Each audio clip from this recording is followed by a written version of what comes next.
Bapa kami yang bertata di dalam kerajaan surga, kami yakin dan percaya Engkau hadir menyertai di dalam ibadah kami pada sore hari ini. Biarlah Tuhan juga menolong kami ketika kami mendengarkan firman Tuhan, berbicaralah bagi setiap kami pribadi lepas pribadi. Sehingga firman-Mu bukan hanya sebagai logos, tetapi juga sebagai rema di dalam kehidupan pribadi kami. Tuhan urapi hamba-Mu di dalam segala kelemahan dan keterbatasan untuk menyampaikan firman-Mu yang sempurna. Kami berdoa dalam Yesus Kristus, Tuhan dan Juru Selamat kami yang hidup. Amin. Ya Bapak Ibu Saudara, kita akan bersama-sama merenungkan satu tema, hidup dalam pengharapan kebangkitan. Minggu yang lalu kita baru saja merayakan hari kebangkitan. Ya, hari kebangkitan kita boleh bersama-sama diingatkan akan kemenangan Kristus. Namun hari ini di dalam kebenaran firman Tuhan kita bagaimana menghidupi kehidupan yang berkemenangan di dalam Kristus. Yaitu apa? Kehidupan akan adanya pengharapan. Nah, Bapak Ibu Saudara, tadi pagi di dalam renungan saya sudah menyampaikan tentang 1 Petrus pasal 1 ayat 3 sampai 5. Hari ini kita akan merenungkan ayat 6 sampai 9. Namun saya perlu mengulang sebentar, ya, sekalipun Bapak Ibu Saudara pagi tidak ikut tidak apa-apa. Kalian bisa melihat ada hal yang perlu saya sampaikan sebagai pendahuluan. Ya, supaya Bapak Ibu Saudara bisa melihat hubungannya, relasinya dalam kebenaran firman Tuhan pada sore hari ini. Di dalam 1 Petrus pasal 1 ayat 3 sampai 5 ada 3 kebenaran yang kita pelajari tadi pagi, yaitu tentang rahmat besar di mana kebangkitan Kristus melahirkan kita kembali kepada hidup yang penuh pengharapan. Artinya apa? Ini adalah anugerah yang daripada Tuhan yang diperlengkapi bagi kita, melahirbarukan kita sehingga hidup kita punya pengharapan. Oke, ini yang poin pertama. Poin yang kedua tentang warisan kekal, yaitu pengharapan yang pasti akan warisan yang tidak dapat binasa, tidak dapat cemar, tidak dapat layu, yang tersimpan bagi kita di surga. Ya, jadi ini ketika Tuhan menyatakan rahmat-Nya kepada kita, akan pengharapan yang daripada Tuhan, ada warisan yang kekal yang Tuhan sudah sediakan bagi kita, yang sudah disimpan bagi kita. Dan yang ketiga, pengharapan ini dipelihara dalam kekuatan Allah, bukan kekuatan daripada manusia. Bapak Ibu Saudara, ini 3 kebenaran yang tadi pagi kita sudah sama-sama renungkan. Nah, pada sore hari ini kita akan melanjutkan 1 Petrus pasal 1 ayat 6 sampai 9. Kita akan melihat kalau tadi di dalam pasal 1 ayat 5 sampai 9 ini berbicara tentang apa yang kita harapkan dalam rahmat yang Tuhan sudah berikan bagi kita. Kemudian di dalam ayat 6-9 akan berbicara kepada kita bagaimana kita menjalani hidup sambil menantikan pengharapan. Tadi apa yang Tuhan sediakan bagi kita, pengharapan apa yang Tuhan sediakan bagi kita. Sekarang kita akan melihat bagaimana kita menjalani pengharapan di dalam Tuhan. Perhatikan di dalam ayat 6-9. Yuk. Bergembiralah akan hal itu, sekalipun sekarang ini kamu seketika harus berduka cita oleh berbagai-bagai pencobaan. Maksud semuanya itu ialah untuk membuktikan kemurnian imanmu, yang jauh lebih tinggi nilainya daripada emas yang fana, yang diuji kemurniannya dengan api, sehingga kamu memperoleh puji-pujian dan kemuliaan dan kehormatan pada hari Yesus Kristus menyatakan dirinya. Sekalipun kamu belum pernah melihat Dia, namun kamu mengasihinya. Kamu percaya kepada Dia, sekalipun kamu sekarang tidak melihatnya. Kamu bergembira karena sukacita yang mulia dan yang tidak terkatakan.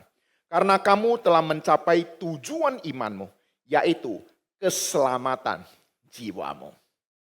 Saudara-saudari, dari nas firman Tuhan yang kita baca ini, sebagaimana biasa saya akan membaginya menjadi 3 poin penting. Di dalam ayat pertama memberitahu pada kita, bergembiralah akan hal itu sekalipun sekarang ini kamu seketika harus berduka cita oleh berbagai-bagai pencobaan. Saudara-saudari, kalau kita perhatikan ada sebuah kondisi yang sepertinya kontradiksi. Namun di dalam poin yang pertama inilah kita bisa melihat ada sebuah kebenaran. Yaitu apa? Berduka dan bersuka cita secara bersamaan. Bapak ibu saudara, kalau kita perhatikan baik-baik kalimat ini. Berduka dan bersuka cita secara bersama-sama.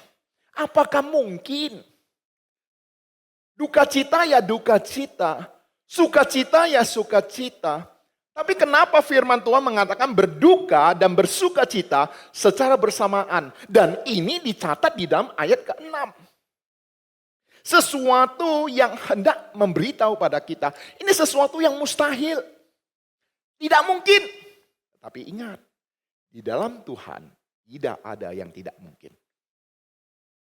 Dan bukan hanya itu, firman Tuhan juga memberitahu kepada kita, bukan saja di tengah duka cita, tetapi di dalam berbagai-bagai pencobaan. Apa artinya berbagai-bagai pencobaan? Pencobaan bukan satu, masalah yang jumpai bukan satu. Mungkin saja masalahnya bertubi-tubi. Masalah satu belum selesai, masalah yang baru sudah muncul. Kita baru saja berusaha menyelesaikan satu persoalan. Belum selesai, persoalan yang lain sudah datang. Bapak, Ibu, Saudara. Dunia mengajarkan kita, kamu berhak sedih kalau sedang susah. Kamu berhak marah jika engkau diperlakukan tidak adil. Kamu berhak putus asa kalau Anda lagi sakit parah. Tapi firman Tuhan berkata sesuatu yang berbeda. Yang bertolak belakang dari pemahaman dunia ini. Petrus tidak sedang menutup mata terhadap realita penderitaan. Ia mengakui bahwa duka cita itu nyata. Pencobaan itu nyata bagi setiap orang percaya. Namun dia berkata, bergembiralah akan hal itu. Yang patut untuk kita simak baik-baik. Petrus menyampaikan bergembira oleh karena dia tahu adanya pengharapan yang akan dia terima. Saya masih ingat waktu istri saya mau melahirkan. Ya, melahirkan anak pertama, ya, Wun. Itu tanggal 31 Desember jam 6 sore sudah ada tanda-tanda mau melahirkan. Jadi ya seperti biasa kita sebagai laki-laki, sebagai suami harus siaga. Siap antar jaga, ya kan? Nah, jadi jam 6 kita sudah siap-siap ke rumah sakit. Ya, waktu itu kita di rumah sakit, sebuah rumah sakit swasta. Ketika berada di sana, dari jam 6 sampai tengah malam, enggak keluar-keluar. Wah, saya lihat semua sudah gelisah. Ya, lalu disuruh jalan. Ya, sakit disuruh jalan-jalan. Ya, katanya supaya cepat keluar gitu ya. Saya nggak tahu, kalian lebih tahu lah ya, ibu-ibu ya. Dia suruh jalan-jalan. Oh, dia jalan, aku juga ikut jalan. Ya kan, dampingi dia kan, ikut jalan-jalan. Kemudian masih sakit, nggak keluar-keluar juga. Lalu saya katakan kepada suster, udahlah operasi saja. Susternya lihat saya. Orang bersalin memang begitu katanya. Memang harus sakit begitu gitu ya. Saya melihat semua sudah sakit sekali kan. Lalu kalau begitu coba beli obat anti nyeri. Ya, lalu dikasih obat anti nyeri juga masih sakit. Wah, saya lihat dia sakit, perut saya juga ikut sakit. Ya, nggak tahu lah kenapa bisa begitu ya. Nah, sampai jam 7 pagi baru keluar. Ya, baru Wun keluar itu jam 7 pagi. Ya, jam 6 sudah hampir 12 jam keluar. Tetapi sesuatu yang indah adalah ketika Wun waktu keluar, dia lihat senyum dia. Bisa senyum juga dia. Ya, terhibur juga saya sudah 1 malam tidak tidur, ya kan? Saya lihat ini semua juga ikut sudah bisa menerima gitu ya. Artinya juga ikut senang ketika bayi di sampingnya. Bapak Ibu Saudara, ini sesuatu hal yang nyata, yang real. Di tengah-tengah penderitaan yang ada sebuah sukacita yang nyata. Oleh kenapa adanya pengharapan. Bapak Ibu Saudara, ini sesuatu juga saya yakin dan percaya juga dialami oleh ibu-ibu kalian dalam kondisi-kondisi tertentu. Nah, ada sebuah ilustrasi berkata demikian. Ada seorang ibu menaiki pesawat dengan hati penuh sukacita. Ya, hendak pergi ke luar negeri menjumpai anak sulungnya. Karena sudah lama tidak bertemu dengan anak sulungnya. Dia membeli tiket. Dia menyediakan segala sesuatu yang disukai oleh anaknya. Dengan penuh sukacita dia pergi ke bandara. Pada saat boarding seperti biasa dia berdoa terlebih dahulu. Dan juga berharap supaya dapat sesegera mungkin bertemu dengan anak sulungnya. Namun dalam perjalanan terjadi turbulensi. Turbulensi pesawat yang luar biasa kencengnya. Ya, semua koper-koper juga ada yang beberapa jatuh ke bawah. Dan bahkan juga lampu kedap-kedip. Ya, dan juga semua panik. Pada saat itu semua penumpang pada berteriak. Ya, ada yang berteriak dalam bahasa mereka lah, ada yang berdoa lah, ada yang pegang kenceng-kenceng itu kursi lah, ada yang juga sudah tidak tahu lagi, ada yang menangis dan sebagainya. Tetapi herannya, ibu ini duduk dengan tenang, dia memejamkan matanya, duduk dengan tenang. Seakan-akan dia tidur di tengah-tengah badai yang ada. Dan singkat cerita ketika turbulensi itu sudah mereda, sudah tenang, dia membuka matanya. Dia melihat sekeliling dia. Dan yang duduk di sampingnya bertanya kepada dia. Ibu, numpang tanya ya. Kenapa ibu bisa begitu tenang? Di tengah-tengah situasi yang membuat orang semuanya pada panik. Semuanya pada berteriak. Semuanya pada menangis. Saya melihat ibu tidur dengan tenang bahkan memejamkan mata dengan tenang. Tanpa ada kepanikan. Lalu ibu itu tersenyum sedikit dan berkata kepada dia. Sekalipun saya panik, saya tidak bisa mengubah situasi yang ada. Kira-kira benar tidak perkataan ibu ini? Benar tidak? Sekalipun saya panik, saya tidak bisa mengubah situasi yang ada. Artinya apa? Dia menerima keadaan. Tetapi yang lebih luar biasa lagi adalah kalimat selanjutnya. Dia berkata demikian. Saya tadi ketika mau naik pesawat, saya sudah berdoa. Menyerahkan seluruh kehidupan saya ke dalam tangan Tuhan. Kalau saya sampai ke tujuan, saya akan bersuka cita bertemu dengan anak sulung saya yang berada di sana. Tetapi sekalipun pesawat ini mengalami musibah dan tidak bisa sampai ke tujuan, saya juga akan bersuka cita bersama-sama dengan suami saya yang sudah berada di surga. Kalimat yang sederhana ini membuat orang yang bertanya itu begitu terkagum-kagum dan bahkan tersentuh oleh perkataan daripada ibu ini. Saudara-saudari yang dikasihi Tuhan, iman yang dewasa tidak tergantung kepada situasi yang tenang. Tetapi dia akan mengerti ada Tuhan yang berdaulat. Ini adalah sebuah pemahaman yang patut kita sama-sama perhatikan. Ibu ini tahu bahwa panik tidak akan mengubah situasi. Dan dia tidak menolak kenyataan bahwa turbulensi itu benar-benar ada. Tetapi ia juga tidak membiarkan ketakutan menguasai hatinya. Dia mengimani bahwa Tuhan beserta dengan dia.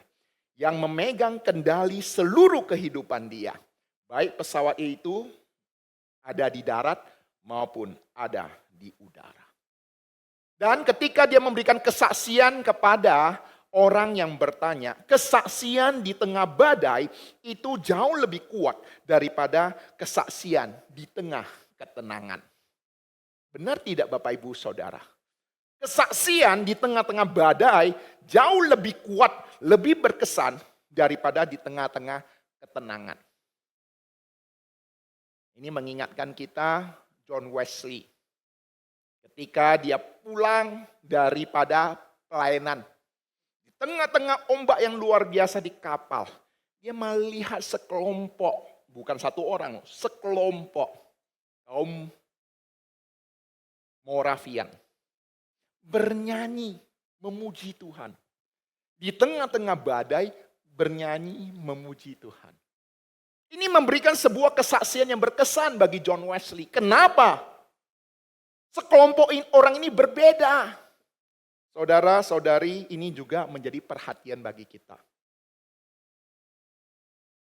Ketika kita percaya Tuhan hadir dalam kehidupan kita, maka kita bisa meresponi kondisi yang bagaimanapun dengan pertolongan Tuhan. Dengan cara yang berbeda dengan apa yang dunia ini rasakan. Saudara-saudari, dalam hidup kita juga tidak bisa terhindar dengan namanya turbulensi kehidupan. Ada sakit penyakit, ada krisis ekonomi, ada konflik keluarga, bahkan kematian. Dunia di sekitar kita mungkin juga akan berteriak histeris. Tetapi sebagai anak-anak Tuhan, kita dipanggil untuk duduk tenang dengan mata terpejam karena kita tahu siapa yang mengemudikan seluruh kehidupan kita. Dunia di mana kita tinggal memang diizinkan Tuhan memiliki berbagai macam pencobaan. Ini bukan berarti Tuhan tidak baik atau tidak mengasihi kita. Justru ini peringatan yang lembut dari Tuhan akan pengharapan yang Tuhan berikan bagi kita. Bukan berasal daripada dunia ini. Saya sudah selalu katakan kepada jemaat sekalian. Banyak orang bertanya, kalau Tuhan itu maha baik, Tuhan itu maha pengasih dan penyayang, kenapa Tuhan izinkan ada penderitaan dalam dunia ini? Segala sesuatu yang Tuhan izinkan terjadi dalam dunia ini pasti punya maksud Tuhan yang tidak mungkin bisa bersalah. Dan kalau Tuhan bisa salah, dia pasti bukan Tuhan. Tuhan mengizinkan ada air mata, ada bencana alam, ada penderitaan dalam dunia ini, ada kesulitan, ada pergumulan. Untuk memberitahu engkau dan saya, dunia ini bukan rumah kita yang sesungguhnya. Oleh sebab itu kita hidup berpengharapan, bukan berpikir hanya dunia ini. Tetapi pengharapan yang sesungguhnya, yaitu pengharapan di dalam kekekalan. Oleh sebab itu saudara-saudari yang dikasihi Tuhan. Di dalam poin yang pertama ini kita diajarkan orang percaya tetap bisa berduka dan mengalami pencobaan. Tetapi duka cita dan pencobaan yang dialami tidak menghancurkan pengharapan kita. Karena sukacita sejati berakar pada Kristus, bukan berasal daripada situasi. Ini sebuah kalimat yang saya senang sekali. Bahwa hari ini kita bersuka cita bukan oleh karena situasi baik-baik. Tetapi kita bersuka cita oleh karena Kristus hadir dalam kehidupan kita. Poin pertama. Poin yang kedua, maksud di balik pencobaan adalah pemurnian iman. Ini kata Alkitab dengan sangat jelas sekali. Maksud semuanya itu ialah untuk membuktikan kemurnian imanmu yang jauh lebih tinggi nilainya daripada emas yang fana yang diuji kemurniannya dengan api. Sehingga kamu memperoleh puji-pujian dan kemuliaan dan kehormatan pada hari Yesus Kristus menyatakan dirinya. Saudara-saudari di dalam ayat ini memberikan sebuah pemahaman kepada kita, menyingkapkan sebuah tabir rohani yang sangat mendalam, yang memberitahu pada kita bahwa Tuhan mengizinkan pencobaan hadir dalam kehidupan kita, itu punya maksud di dalamnya. Yaitu apa? Untuk membuktikan kemurnian iman kita. Tuhan kita diibaratkan sebagai pandai emas yang agung. Yang sedang membentuk kita, yang sedang mengubah kita untuk menjadikan kita indah di hadapannya. Mari kita perhatikan ayat firman Tuhan ini dengan baik-baik. Petrus mempergunakan sebuah metafora yang sangat indah dan sering kali kita dengarkan. Emas diuji dengan api. Benar tidak? Emas diuji dengan api. Benar tidak? Bapak, Ibu, Saudara, dalam dunia kuno, seorang pandai emas tidak pernah mengambil biji emas lalu langsung mempergunakannya. Dia harus membakarnya dalam tungku yang panas dan membara. Dan proses pembakaran ini bukan menghancurkan emas, melainkan untuk menghilangkan kotoran-kotoran yang ada dan juga memurnikan emas itu sehingga kelihatan akan berkilau. Saudara-saudari, ini berbicara juga tentang iman kita. Iman yang tidak pernah diuji adalah iman yang belum terbukti kemuniannya. Ia bisa saja rapuh seperti membangun rumah di atas pasir. Iman yang tidak pernah menghadapi pencobaan bisa saja hanya menjadi iman yang intelektual, hanya mengisi pikiran saja. Dan iman yang mungkin musiman, yaitu hanya pada musim-musim tertentu saja. Pada saat kondisi baik, dia bersyukur kepada Tuhan, dia ingat Tuhan. Tapi pada kondisi-kondisi yang sulit, yang membuat dia menghadapi persoalan demi persoalan, bukan tidak mungkin dia akan mudah sekali rontok ataupun runtuh imannya. Oleh sebab itu Bapak Ibu Saudara, emas yang fana ini digambarkan dengan iman yang murni. Emas yang fana dibandingkan dengan iman yang murni. Emas fana itu dapat rusak. Sedangkan iman yang murni itu kekal adanya. Emas yang fana itu dapat dicuri. Iman yang murni tidak ada yang bisa mencurinya. Emas yang fana bernilai di dunia ini, tetapi iman yang murni mendatangkan pujian, kemuliaan dan kehormatan di hadapan Kristus sampai selama-lamanya. Sedangkan emas yang fana suatu hari akan binasa. Sedangkan iman yang murni akan membawa kemuliaan yang kekal. Dan masih banyak lagi. Ini sengaja satu ayat firman Tuhan itu memberikan sebuah perbandingan bagi kita. Ini bukan berarti Petrus meremehkan emas. Apalagi zaman sekarang kan. Harga emas lagi naik. Benar ya? Harga emas lagi naik. Ya, kadang-kadang saya melihat ada orang Kristen mengambil kesempatan dalam kesempitan. Setiap kali dengar ada perang, dia langsung beli emas. Karena dia berpikir kalau setiap kali perang pasti emas naik. Ya kan? Nah, jadi ini kesempatan manusia dalam dunia ini. Untuk mencari kesempatan dan kesempitan dalam situasi-situasi tertentu. Petrus bukan meremehkan emas. Memang emas sangat berharga. Tetapi dia berkata iman yang murni jauh lebih tinggi nilainya. Mengapa? Karena emas suatu hari akan binasa. Tetapi iman yang murni akan menghasilkan kemuliaan yang kekal. Oleh sebab itu saudara-saudari, ini sebagai kabar baik bagi kita yang menghadapi berbagai pergumulan kehidupan, pencobaan dalam dunia ini. Firman Tuhan memberitahu kita, pencobaan yang kita alami hanya seketika. Coba perhatikan ayat kembali, kita melihat ayat ke-7. Perhatikan ayat ke-7. Maksud semuanya itu ya membuktikan kemuliaan yang jauh lebih tinggi. Saya ulangi ya. Ayat ke-6 maksud saya. Perhatikan, bergembirakan hal itu sekalipun sekarang ini kamu seketika harus berduka cita oleh berbagai-bagai pencobaan. Kata seketika di sana itu punya maksud. Itu artinya apa? Sementara. Kalau namanya seketika itu lama atau tidak? Lama atau tidak? Tidak. Menurut kita kadang-kadang kita rasa lama sekali. Tapi sebenarnya di hadapan Tuhan itu seketika. Persoalan yang kita alami itu bersifat sementara. Memiliki batas waktu dan tidak akan berlangsung selamanya. Tidak peduli seberapa hebat turbulensi yang mengguncang pesawat kehidupan kita. Suatu hari percayalah pasti akan berakhir. Kemudian kemuliaan dan kehormatan yang Tuhan berikan itu juga tidak akan ada habis-habisnya. Tidak ada ujung-ujungnya. Dan dia akan menyertai kita sepanjang kekekalan kita. Dan inilah sebuah pengharapan yang Tuhan nyatakan bagi kita. Seorang teolog kontemporer yang terkenal bernama Jürgen Moltmann pernah melontarkan sebuah kalimat yang berkata, berpengharapanlah di tengah-tengah ketiadaan harapan.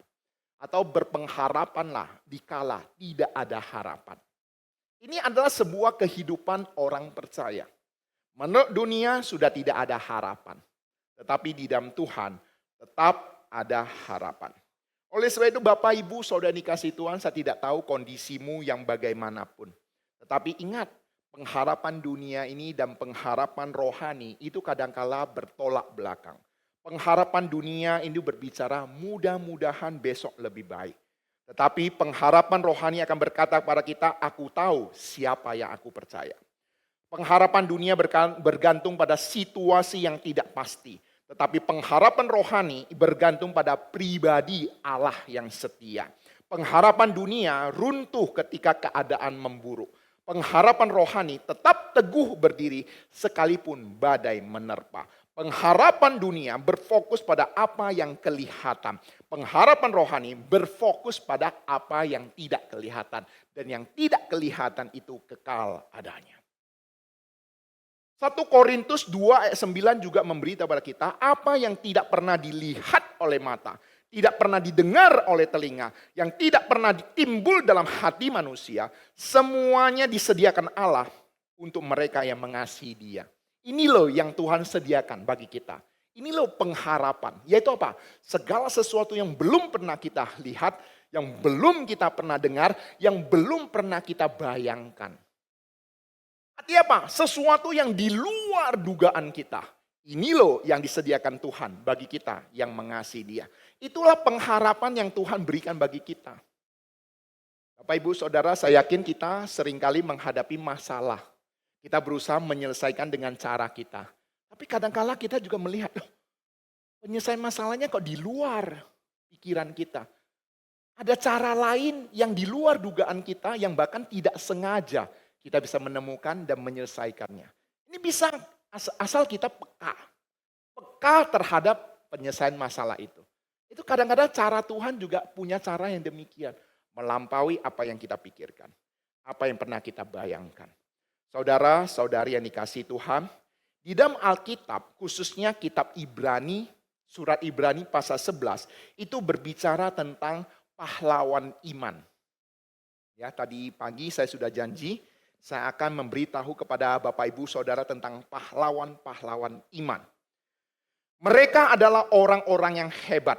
Abraham meninggalkan tanah kelahirannya. Sekalipun dia tidak tahu di mana lokasi Tuhan menunjukkan tempatnya. Musa juga memilih menderita bersama dengan umat Allah. Rahab menyembunyikan pengintai yang diutus oleh bangsa Israel. Daud mengejar hati Tuhan. Para nabi disiksa, diolok-olok, bahkan dipenggal kepalanya. Dan inilah hal yang luar biasa. Mereka banyak yang tidak menerima janji itu di dalam hidup mereka di dunia. Mereka tidak sempat melihat tanah Kanaan dengan damai. Mereka tidak sempat melihat Mesias yang dinanti-nantikan. Mereka tetap mati di dalam iman. Anda bisa mengerti maksud firman Tuhan ini.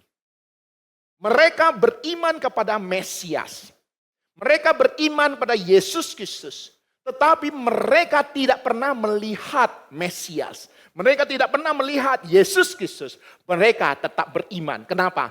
Adanya pengharapan. Oleh sebab itulah firman Tuhan memberitahu kepada kita, Ibrani 11 ayat 13. Dalam iman mereka semua ini telah mati sebagai orang-orang yang tidak memperoleh apa yang dijanjikan itu. Tetapi yang hanya dari jauh melihatnya dan melambai-lambai kepadanya. Dan yang mengakui bahwa mereka adalah orang asing dan pendatang di bumi ini. Ibrani 11 ayat 39-40 juga memberitahu pada kita. Dan mereka semua tidak memperoleh apa yang dijanjikan itu. Sekalipun iman mereka telah memberikan kepada mereka suatu kesaksian yang baik. Sebab Allah telah menyediakan sesuatu yang lebih baik bagi kita. Tanpa mereka tidak dapat sampai pada kesempurnaan. Nah, kalau kita perhatikan di dalam ayat firman Tuhan ini merujuk kepada pahlawan iman di dalam perjanjian lama. Di dalam Ibrani pasal 11 berbicara kepada kita Abraham, Sarah, Isa, Yakub, Yusuf, Musa, Rahab, Gideon, Barak, Simson, Yeftas, Daud, Samuel dan juga para nabi. Apa yang mereka nantikan? Mereka bukan sekedar menantikan tanah Kanaan. Bukan sekedar menantikan berkat duniawi. Tetapi mereka menantikan Mesias. Keselamatan yang sempurna yang telah dijanjikan oleh Allah. Namun sebelum Yesus hadir, lahir dalam dunia ini, mereka semuanya sudah mati. Dan mereka menganggap mereka hanya sebagai pendatang di dalam dunia ini. Dan mereka hanya dari jauh menanti-nantikan.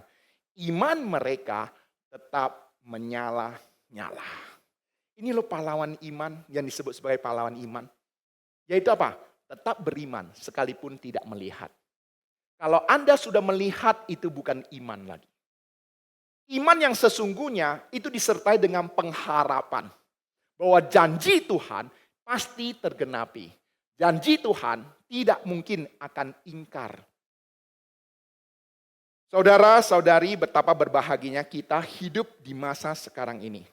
Ketika nubuatan-nubuatan telah dinyatakan dan telah digenapi di dalam diri Yesus Kristus. Para pahlawan iman perjanjian lama hanya melihat dari jauh. Dan kita melihat dengan mata iman kita akan karya Kristus dan kebangkitan Kristus yang sudah terjadi. Iman mereka miliki adalah iman yang tetap teguh di tengah penderitaan. Iman yang tetap berharap sampai akhir hidup mereka. Itulah juga menjadi teladan kehidupan kita. Saudara-saudari, apakah iman Anda sudah diuji seperti emas? Apakah pengharapan Anda juga bergantung pada situasi yang baik-baik saja atau bergantung pada pribadi di dalam diri Yesus Kristus? Mari kita meneladani pahlawan iman yang tetap berharap pada Tuhan sekalipun mereka melihat. Sekalipun sampai akhir kehidupan mereka janji Tuhan belum tergenapi, mereka tetap percaya janji Tuhan pasti akan tergenapi. Oleh sebab itu Bapak Ibu Saudara coba hubungkan apa yang terjadi di dalam kebenaran firman Tuhan ini dalam kehidupan Anda. Apa yang Anda harapkan sampai sekarang ini.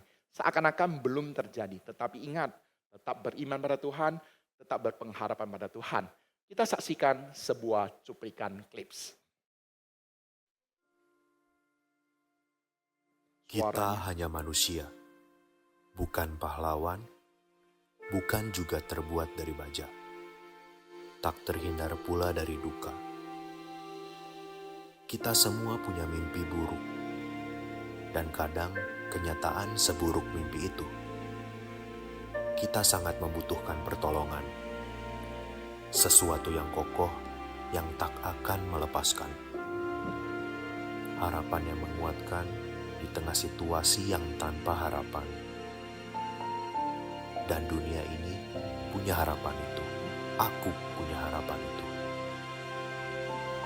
Yesus Kristus, Dia menemukan aku di tengah kekacauanku saat orang lain tak peduli. Dia melihatku saat aku terkubur kesendirian. Dia menyembuhkan luka hati dan mengalahkan ketakutanku. Dia menyelamatkanku, mengampuni dosaku dan memberiku hidup yang abadi. Dan sekarang, saat semuanya runtuh, aku tahu Dia akan menolongku, Dia akan menyelamatkanku, Dia akan melindungiku, Dia akan menghapus air mataku. Dia sangat sayang padaku, bahkan Dia sampai mati untukku. Dan karena itulah, aku punya harapan. Saudara-saudari yang dikasihi Tuhan, pengharapan kita bukan pada situasi yang kelihatan. Tapi pengharapan kita adalah melalui iman kita pada Yesus yang sekalipun tidak kelihatan. Dan poin yang terakhir, poin yang ketiga, mengasihi dan percaya pada Yesus yang tidak kelihatan. Ayat ke-8 memberitahu pada kita, sekalipun kamu belum pernah melihat Dia. Inilah yang dikatakan Petrus kepada jemaatnya. Sekalipun kamu belum pernah melihat Dia, namun kamu mengasihinya. Kamu percaya kepada Dia, sekalipun kamu sekarang tidak melihat Dia. Kamu bergembira karena sukacita yang mulia dan yang tidak terkatakan. Perhatikan ayat ini berulang kali memberitahu pada kita tidak kelihatan, dan tidak kelihatan. Ayat ini sangat indah. Silakan masuk ya, yang di luar ada. Silakan masuk.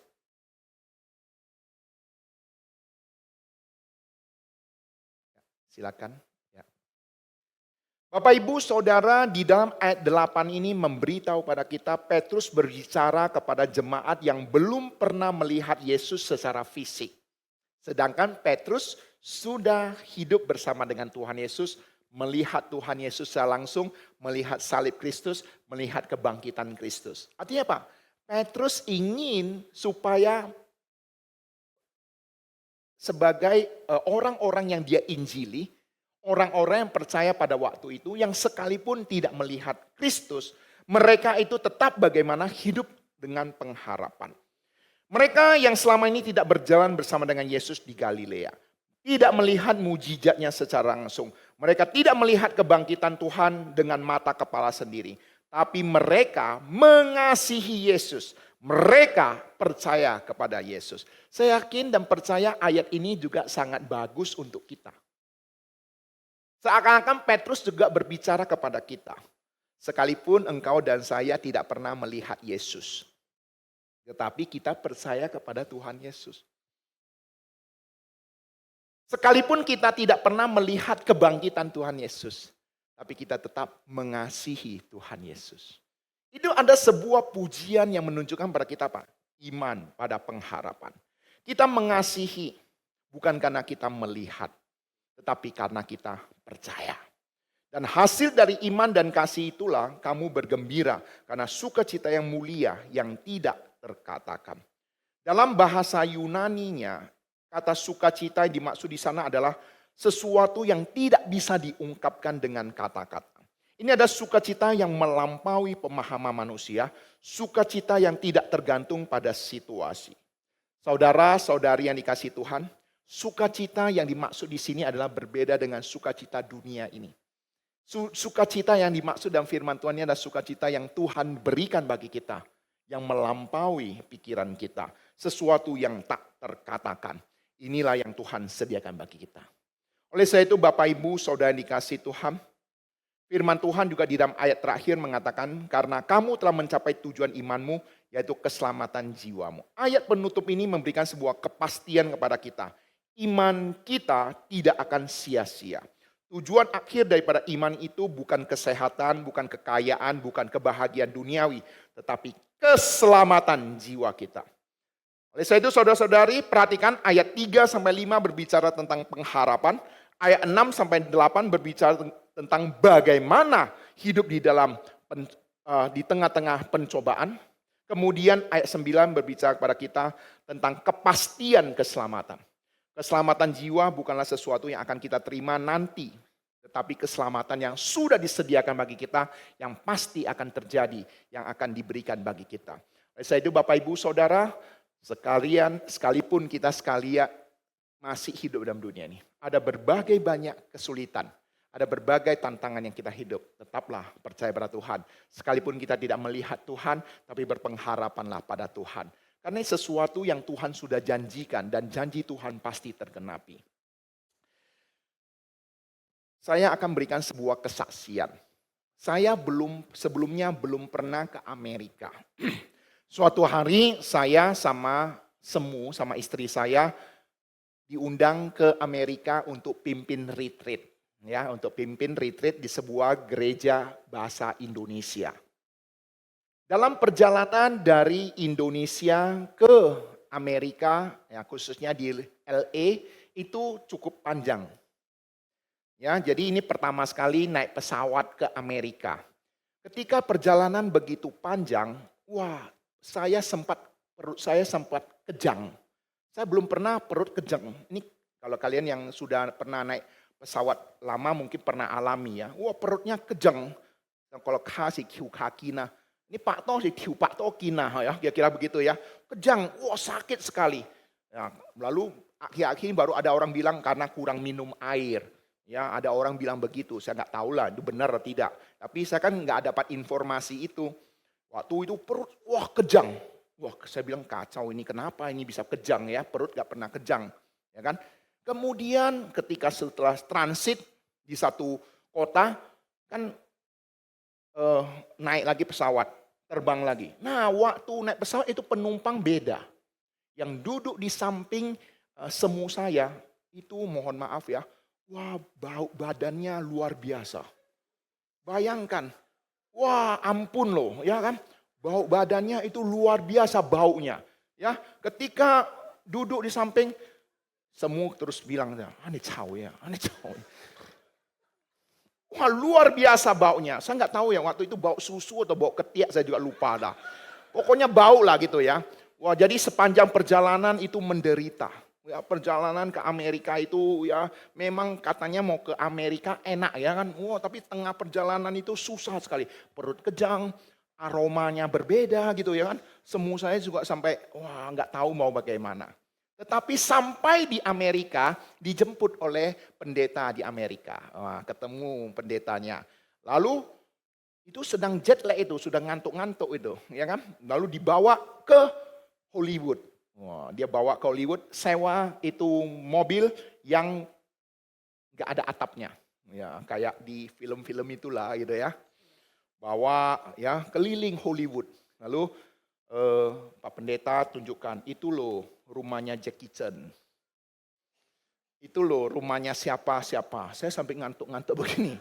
Tapi ingin tahu juga, wah saya lihat itu ya, ada pohon yang pinusnya, itu daerah mana?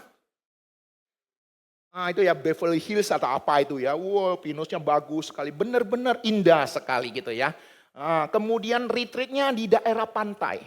Wah airnya biru, kalau Danau Toba memang biru, tapi ini birunya biru laut, benar-benar luar biasa. Itu langit juga bagus sekali. Kemudian ada kapal-kapal, kalau kamu lihat itu profil semu, kalau nggak salah itu foto di sana gitu ya. Wah itu senang sekali ya, semu sampai minum kopi atau minum teh, lihat ke danau, ke laut itu ya, ke laut.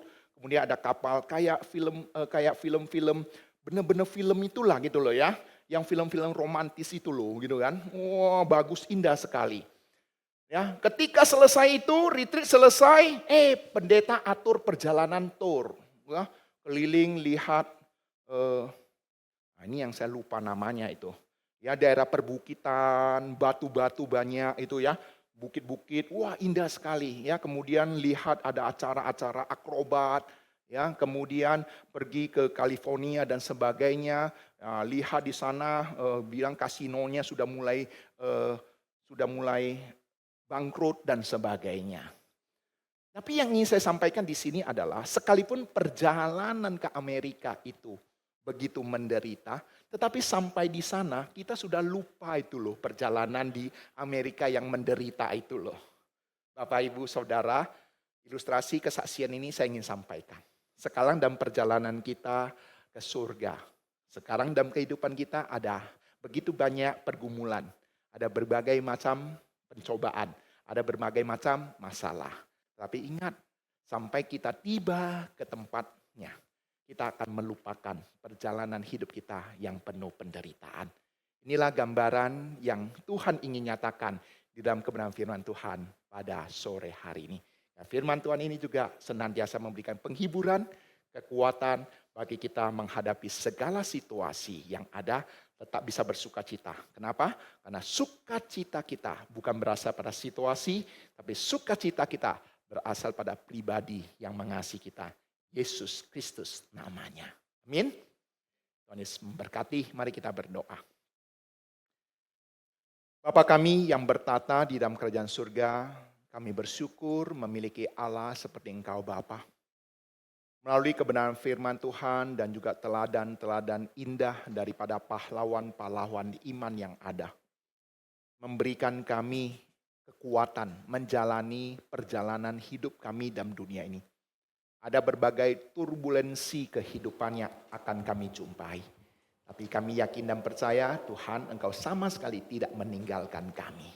Engkau mengasihi kami dan bahkan bukan membuat kami bisa menghadapinya.